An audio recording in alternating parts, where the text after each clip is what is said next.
D'abord, merci d'être venu pratiquement à l'Europe.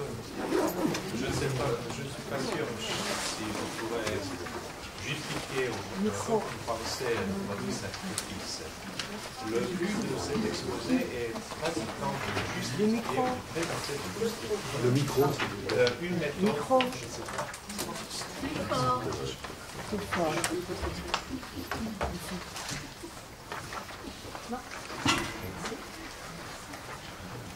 Donc, je ne sais pas si vous pouvez justifier votre présence, votre sacrifice, et le but de cet exposé est de présenter, ou plutôt de justifier une approche particulière à la linguistique française. Donc, à mon avis, la réalité linguistique d'une langue, dans notre cas la langue française, ne peut pas être bien comprise qu'en la situant, en la positionnant dans un contexte plus large. Dans notre cas, il s'agira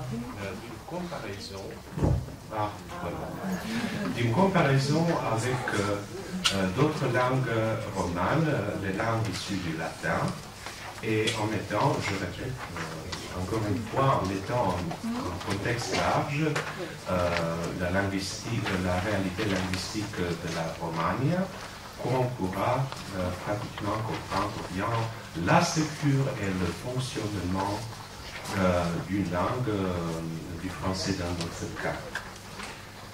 Sans une telle comparaison, il y a, j'en suis sûr, des phénomènes peut-être importants et même surprenants qui auraient été restés inaperçus ou qui ne seraient pas assez bien valorisés. Et en titre d'exemple, j'ai choisi pour aujourd'hui le cas des propositions relatives et après, ensuite, je ferai une démonstration d'une possibilité de la quantification des résultats des recherches comparatives. Donc, s'il s'agit de, encore une chose, l'expansion du latin dans un territoire relativement vaste a donné la possibilité de la diversification des langues romanes. Donc, si on parle ici de la communication et l'espace, je peux dire que la communication, dans ce cas-là, était difficile, voire impossible, et justement cela a donné la possibilité pour des idiomes romans de donner des solutions différentes et de développer des structures et des caractéristiques différentes. Voyons donc l'exemple, pour justifier encore une fois cette approche, des propositions relatives. Si nous nous limitons à un cas, disons, prototype des propositions relatives, donc il s'agira des propositions relatives dont l'antécédent est un élément substantival, donc un substantif par un pronom. Dans la langue française moderne, nous avons le pronom qui pour la fonction de sujet et que pour la fonction du complément objet direct. Donc, si nous lisons une grammaire française, le phénomène décrit peut avoir l'apparence banale, donc il peut rester même inaperçu. Faisons maintenant la comparaison avec d'autres idiomes romains. Pour cela, j'ai préparé ici un exemplaire comportant les exemples puisés dans plusieurs traductions des évangiles.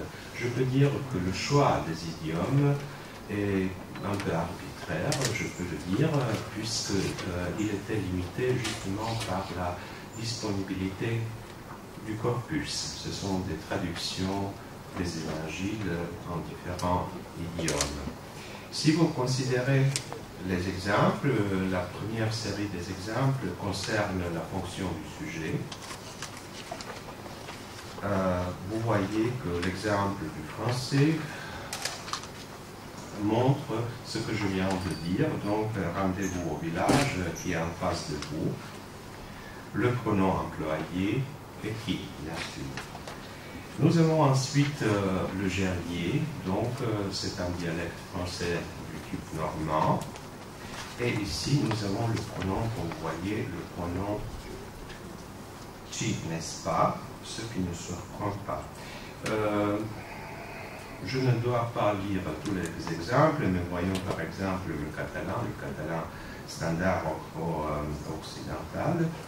Aneu al poble, que teniu al davant. Vous voyez que est le pronom relatif.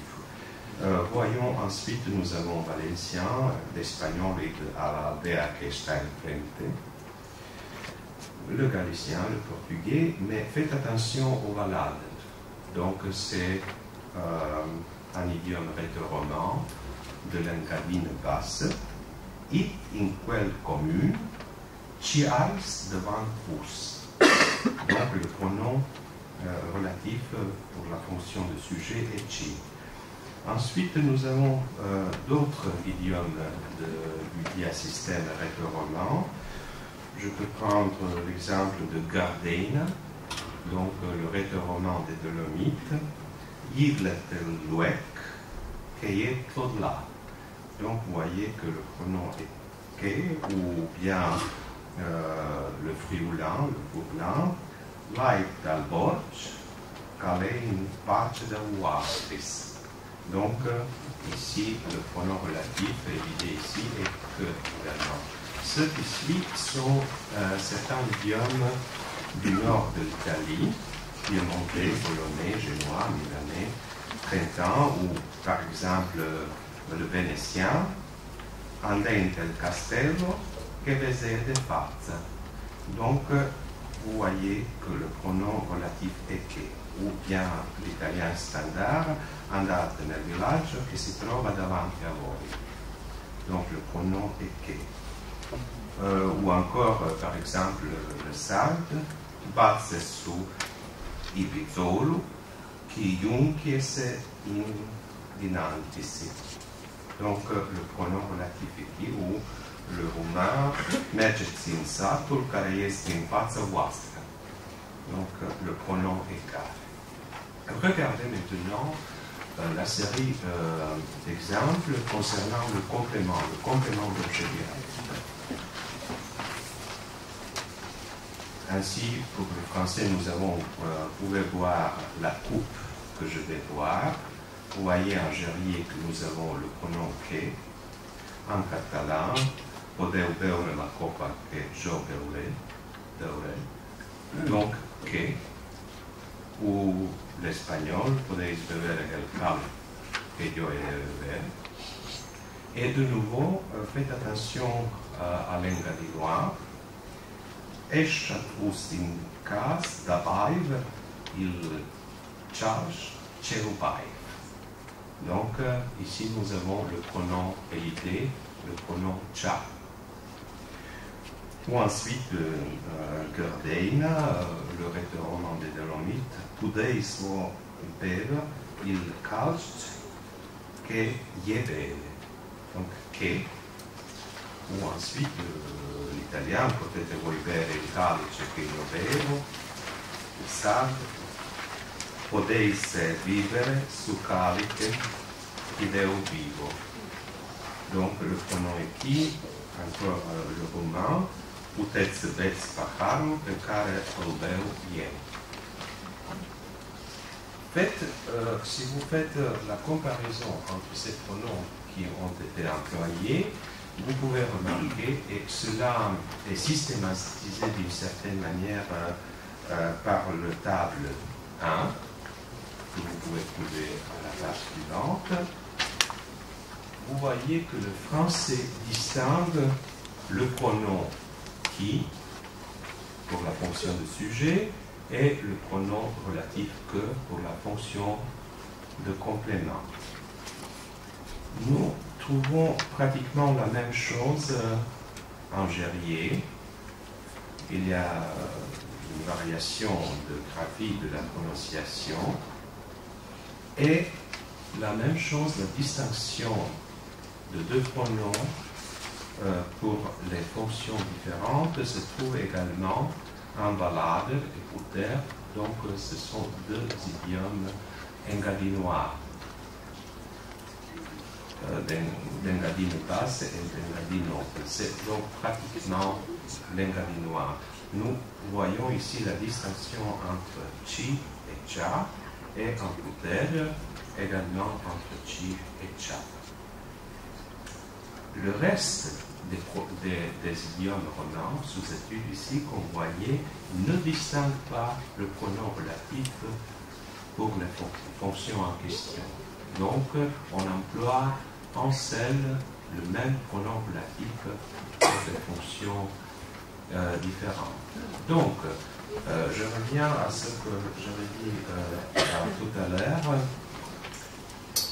Un phénomène, donc un fait, la distinction entre deux pronoms relatifs pour les fonctions différentes en français, qui pourrait nous sembler des choses banales, ordinaires, après une telle comparaison, nous pourrons remarquer qu'il s'agit pratiquement d'un fait exceptionnel, surprenant au niveau de la totalité de la Romagne.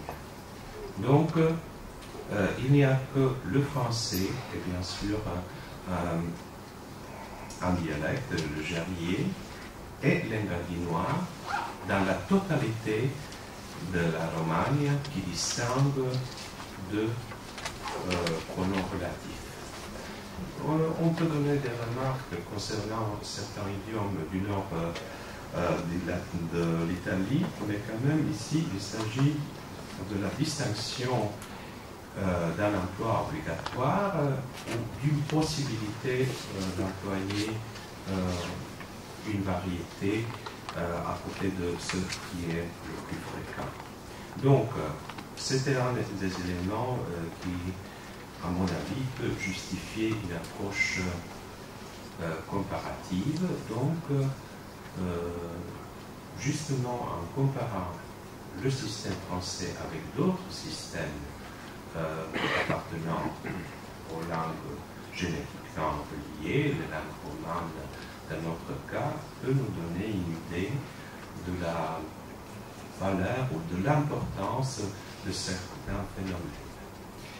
Pour que ça soit plus transparent, je peux dire, et pour qu'on puisse interpréter plus facilement les résultats d'une telle recherche qui reste, il faut l'admettre, assez généraux et assez superficiaux, si vous voulez, on peut quantifier les résultats. Et on peut le faire, ici je propose une des approches, en appliquant la classification dite dynamique. Qu'est-ce qu'on fait? Le phénomène choisi ici, en titre d'exemple, mon deuxième exemple, est le discours en direct dans les langues romanes. Ici, il s'agit d'un choix de 12 idiomes,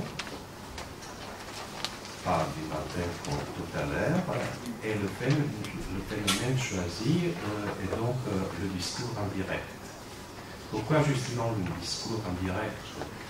Comme vous savez, ce qui caractérisait le latin classique était la construction de l'infinitif avec l'accusatif, et les langues romanes, après avoir introduit une conjonction universelle, que en français, ont remplacé ce système par une ou des autres solutions. Également, on a abandonné l'emploi des particules interrogatives. Donc, cela a donné une possibilité d'une diversification. Chaque langue romane, chaque idiome avait pu, théoriquement, trouver une solution à part, une solution tout à fait originale.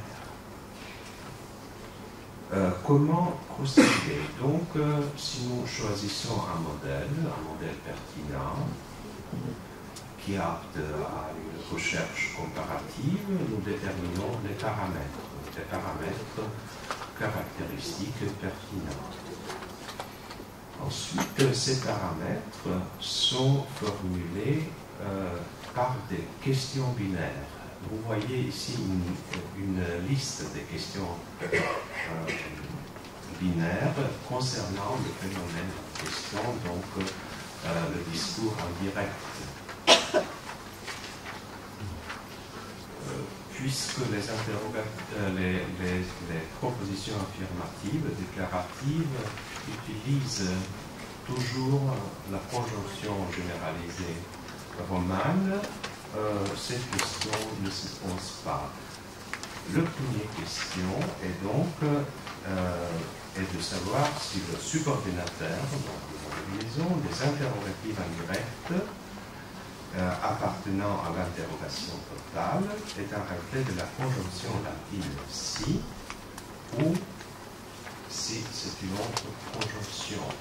Donc ici la question est relativement facile, puisque les idiomes sous étude ici répondent affirmativement.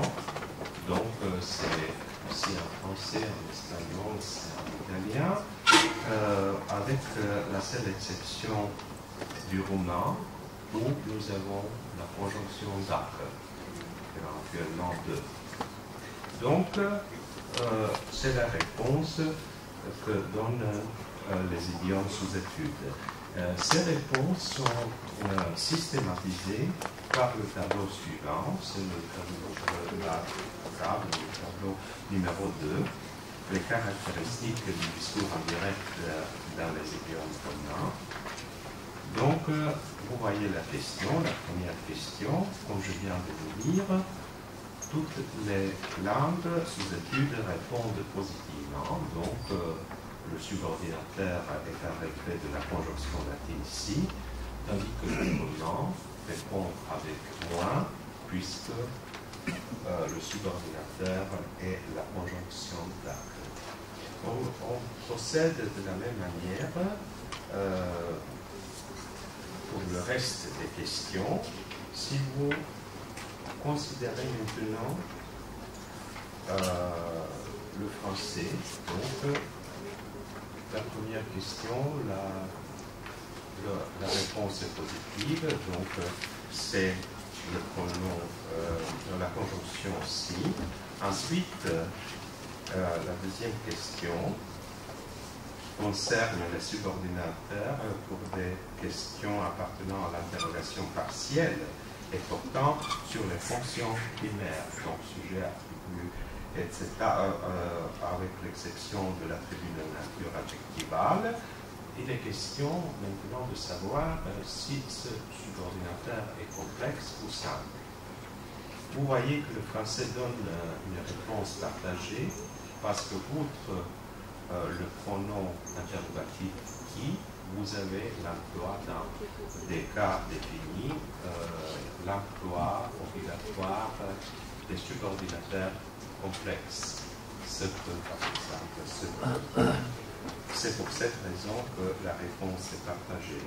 Et ensuite, le subordinateur des interrogatifs indirects appartenant à l'interrogation partielle qui porte sur un élément de nature adjectivale et complexe où il est simple, le français avec le système des pronoms lequel répond bien sûr négativement.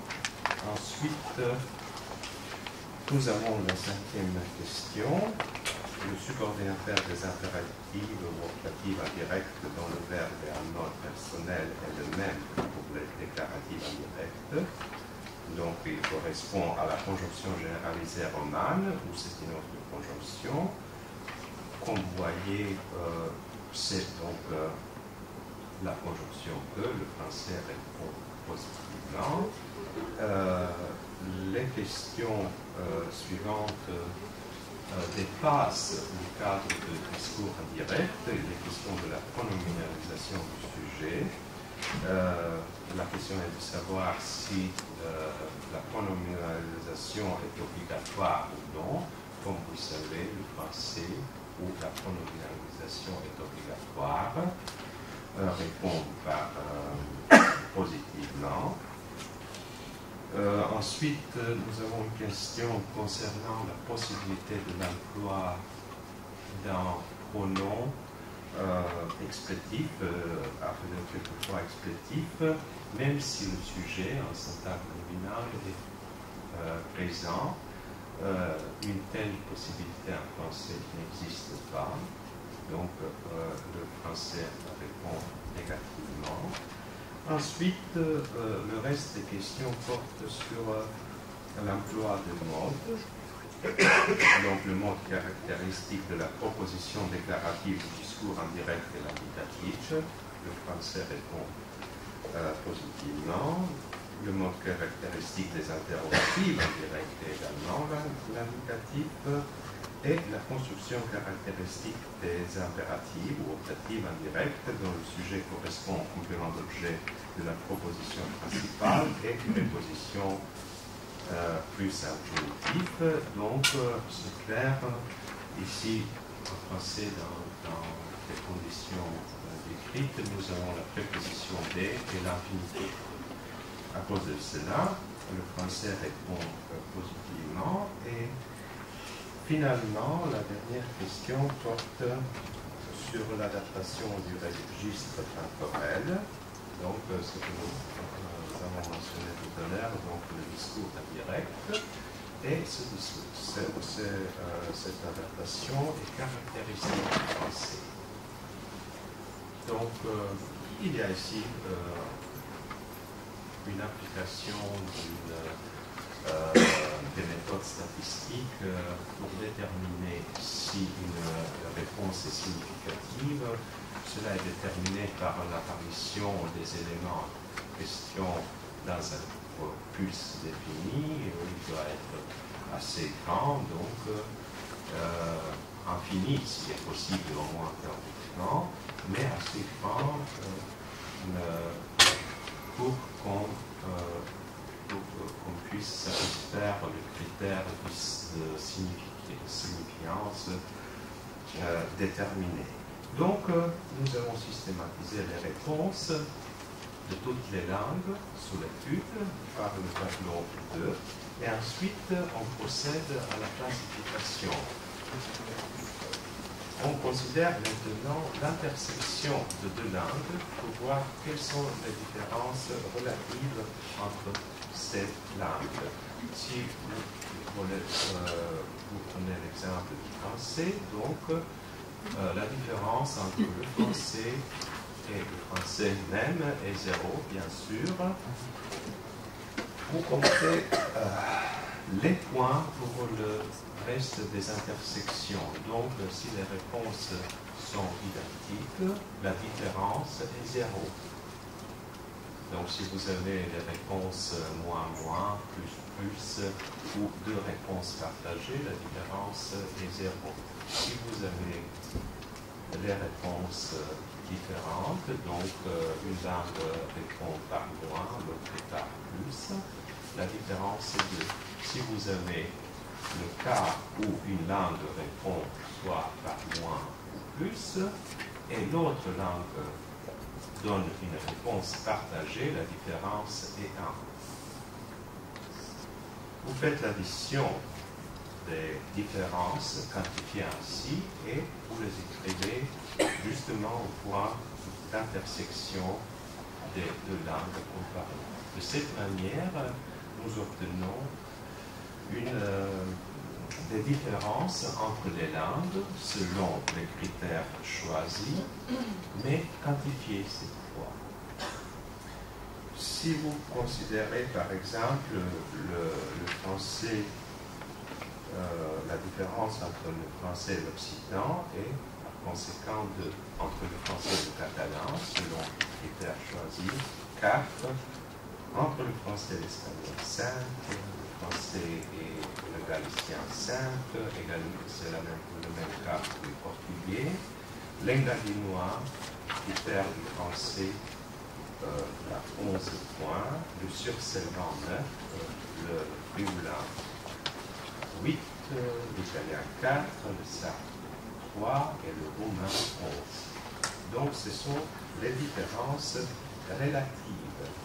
Si vous faites une addition de tous ces valeurs numériques, vous pouvez obtenir un total exprimé également au-dessous du table 3, quand même, et c'est donc la somme des différences. On peut aussi considérer cela comme la différence par rapport à une langue virtuelle, donc la langue moyenne inexistante, bien sûr, donc langue virtuelle romane. Et nous pouvons voir ensuite la différence par rapport à une telle langue. Et nous pouvons faire ensuite une échelle des valeurs numériques, des différences entre les idiomes. Cela est montré par le table 4. Donc, après un tel procédé, nous pouvons considérer les distances, donc, qui reflètent les distances quantifiées entre les idiomes particuliers, mais aussi entre chacun de ces idiomes et cette moyenne virtuelle imaginée, qui unissent les caractéristiques moyennes, les caractéristiques de prototype romain, donc une langue de compensation. Si vous voulez interpréter ces résultats, vous voyez que le français, selon les critères choisis, n'était éloigné que modérément de la moyenne romane. Donc, parmi les idiomes romains étudiés ici, l'idiome qui est le plus proche français est l'occitan, il n'y a que 2 points de différence réciproque, tandis que l'engadinois et le roumain lui sont les plus éloignés, 11 points. Donc, encore une fois, l'approche comparative, à mon avis, nous donne une possibilité de voir plus clair les caractéristiques de la langue choisie, du français de notre cas, de voir, de remarquer certains phénomènes qui auraient resté peut-être inaperçus sans une telle comparaison. Mais, bien sûr, je répète encore une fois, les résultats peuvent être quantifiés, ce qui les rend plus faciles à interpréter, ce qui rend la comparaison, pour ainsi dire, plus transparente. Mais quand même, ces résultats restent assez simplifiés, pour ainsi dire. Ils donnent une idée. Et les chiffres sont des chiffres finalement. Donc cela peut représenter une base solide pour une continuation des études, de recherche. Si nous remarquons par exemple un phénomène intéressant, le pronom relatif, ou un phénomène concernant le discours indirect, nous pouvons ensuite amplifier les études concernant le phénomène. Intéressant. Il s'agira cette fois d'une étude approfondie, détaillée et de longue haleine, vicieuse, mais qui est complémentaire, à mon avis, à la méthode choisie. Donc, ce qu'il faut faire, à mon avis, est justement de faire itérer ces deux méthodes. Vous faites d'abord une comparaison assez généralisée et par conséquent assez superficielle. Elle vous indique un phénomène intéressant. Vous pouvez faire ensuite une étude approfondie, détaillée, mais qui pourra être après un point de départ pour une nouvelle comparaison, pour l'introduction d'autres éléments par exemple, dans la comparaison précédente. Je vous remercie, je vous laisse un peu de temps pour les questions.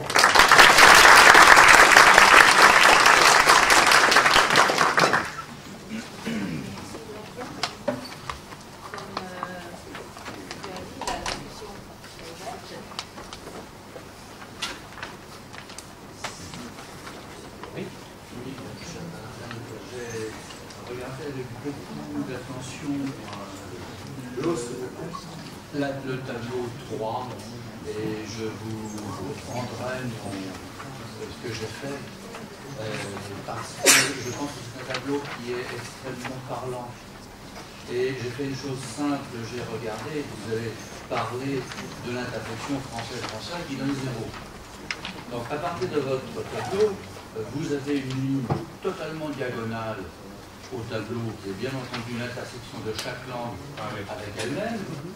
Mais quand on suit cette diagonale, on va trouver au niveau de l'espagnol, du galicien et du portugais, et c'est le seul endroit où vous avez ce phénomène, vous avez un carré de 3 valeurs de côté qui vaut 0, ce qui montre le système unitaire concernant le point étudié de l'espagnol, du galicien et du portugais, qui est intéressant. Et à même de l'italien, si vous jetez un coup d'œil sur le tableau 4. Justement, mais si je reste sur le 3, parce que là, il y a une différence entre votre tableau 4 et votre tableau 3. Et si je vous parle du tableau 3, c'est qu'à mon avis, il me semble plus pertinent que le 4 dans les questions de distance. Parce que justement, si on regarde, si on prend après de manière verticale une valeur de 3 langues, c'est-à-dire qu'en fait, si on prend le carré espagnol, galicien, portugais, et que l'on regarde verticalement, on voit que ce qui est le plus proche, c'est le catalan, avec une seule différence. Et en reste de cette colonne-là, vous voyez apparaître des valeurs qui sont intéressantes. La proximité du catalan à 1, du sarde à 2, et de l'italien et de l'occitan, tous deux à 3. Les autres langues sont beaucoup plus loin sur ce procédé. Donc, je pense que ce tableau-là a une grande importance et je vous propose de mettre en relais dans votre tableau des choses en gras qui montrent ici les phénomènes et ça me semble franchement très très intéressant. Merci. Et ce qui est intéressant est justement sont les critères choisis. Parce qu'on a fait auparavant, il y a plusieurs, M. Pellegrini, Mme Eliescu, et bien sûr, le premier, M. professeur Muljacic, ils ont fait une classification, mais en prenant en considération surtout des phénomènes appartenant à la phonétique, phonologie, éventuellement morphologie ou morphosyntaxe. Cette fois, il s'agit pour la première fois des critères purement syntaxiques. Et les différences, cela montre des différences. Parce que, comme vous voyez, la langue sarde, une langue conservatrice et archaïque, considérée archaïque, montre une proximité à la moyenne. Donc, ce n'est pas une langue trop particulière, trop étrange. Et ensuite, c'est aussi la position du français qui est légèrement différente par rapport aux autres, donc à l'application d'autres critères. Mais je vous remercie. Comme je dis, ce sont des chiffres toujours. Donc, il faut pas les accepter tels quels.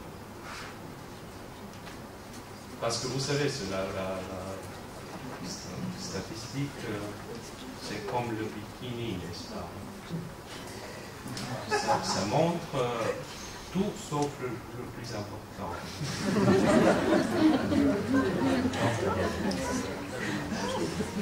Il faut prendre avec précaution. Oui. J'ai trouvé aussi très intéressant cette approche. Ce qui, je ne sais pas si ça fait problème, mais en tout cas, La question de fond qui se pose, ce sont précisément les critères. Vous avez pris 2 critères, mais est-ce que là, on ne risque pas un peu d'être excessivement subjectif dans les critères que l'on va utiliser? Parce que, justement, si on rejoint l'exposé précédent, où là, il y avait une certaine, en tout cas, la recherche d'une hiérarchisation dans le fonctionnement psycholinguistique ou la psychomécanique du langage, là, est-ce que dans une certaine mesure, il n'y aurait pas besoin, ou en tout cas moyen, d'établir un répertoire qui puisse, dans une certaine manière, être significatif du point de vue aussi psycholinguistique? Oui, je suis tout à fait d'accord avec vous, parce que c'est le problème peut-être le plus grave concernant une approche pareille. Mais quand même, c'est aussi la discussion entre les générativistes et les structuralistes. Mais à mon avis, une hypothèse pure et simple n'existe pas. Parce que même si on définit une hypothèse, on a un fond, une base des connaissances déjà existantes. Donc, à mon avis, c'est toujours, on court trop de risques en le faisant. Mais quand même, il faut le faire, à mon avis. Donc, vous appliquez toutes vos connaissances existantes. Je ne sais pas, une approche correcte scientifique. Et ensuite, les résultats vous montrent des choses. Et si vous publiez les résultats, il y aura d'autres chercheurs qui remarqueront d'autres résultats. Donc, c'est pour cela que j'ai dit que je ne considère jamais les résultats comme définitifs. Et je ne peux pas dire, donc, mon tableau montre que, je ne sais pas, l'espagnol, le catalan et l'italien forment un groupe à part. Ce sont selon des critères choisis. Pardon. Donc c'est toujours une chose assez délicate, mais avec une itération, les recherches approfondies, ensuite détaillées, descriptives, éventuellement, finalement, on va dire à une solution pas parfaite et définitive, mais satisfaisante.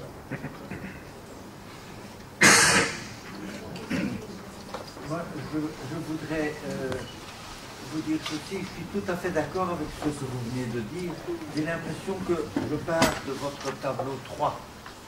Ça me paraît une base de départ sur laquelle, si quelqu'un fait une recherche qui porte sur la phonétique ou sur n'importe quoi d'autre, et qu'on le rajoute à ceci, ça va modifier le tableau. C'est une première remarque. Et la deuxième me vient de la remarque qu'a faite monsieur.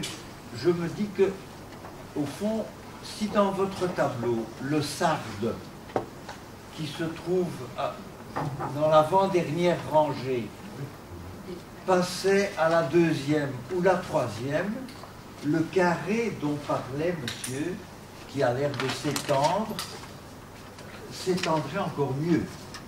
Parce que le sarde serait en concurrence avec l'occitan et le catalan. Oui, c'est justement cela, mais pour cela je limite mon interprétation aux critères choisis.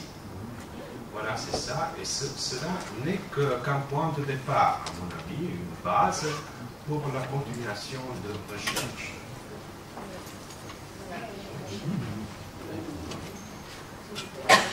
Juste quelques mots seulement. J'ai regardé, je reviens un peu sur votre exemple concernant le roumain, cette fois-ci. Il s'agit de,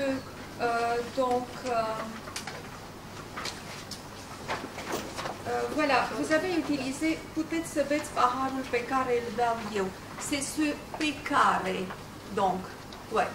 Vous êtes bien d'accord, donc, avec nous, comme vous connaissez très bien, que en ce qui concerne le roumain, on distingue la fonction complément d'objet direct de la fonction sujet à l'aide d'une préposition qui est obligatoire. Donc, cette fois-ci, si vous pensez donc au tableau numéro 1, il faut ajouter cette préposition pour le roumain. Normalement, quand je fais l'explication, je fais cette remarque, c'est bien sûr, puisque... Mais il s'agit ici de la forme, donc la forme n'est pas différente. L'emploi, bien sûr, est fonctionnellement est différent à cause de la préposition P. Mais ensuite, les choses sont compliquées davantage, puisque... Non, pas si compliqué que ça, parce que le roumain est une langue romane, on est bien d'accord. Donc, alors, c'est pas si compliqué que ça. Sauf que le moment où vous parlez d'une préposition, donc vous parlez, c'est le point de vue syntaxique que vous avez utilisé, alors au point de vue syntaxe, donc le complément d'objet direct, c'est clair, en roumain, on ne peut pas être utilisé avec ce carré sans préposition. Alors, c'est ce point de vue que je mets en discussion, c'est-à-dire si vous êtes, comment dirais-je, si vous êtes conséquent, si vous avez une conséquence avec vous-même, alors il faut mettre quand même ici une préposition pour donner une image de ce que ça veut dire. Donc, le complément d'objet direct. Donc, la forme, elle contient une préposition. Ça, c'est clair. Oui. Normalement, je le mets entre parenthèses et dans une explication, j'ajoute cela. Je voudrais quand même ajouter pour renforcer l'argumentation de ma collègue. Vous avez dit pour le tableau 1 qu'il y a uniquement 3 langues qui distinguent la fonction sujet et la fonction complément d'objet direct. Et ma collègue voulait dire qu'il y a justement le roumain qui comporte également cette distinction. Mais je précise au roumain écrit, parce que le roumain parlé ne fait pas cette distinction. Donc, c'est là, et vous avez pris en compte, j'imagine, les langues normalement, il y a d'autres langues, par exemple le génois, qui peut employer aussi un pronom à part pour le sujet. Et c'est pour cela que j'ai parlé de la possibilité de l'emploi et de l'emploi obligatoire.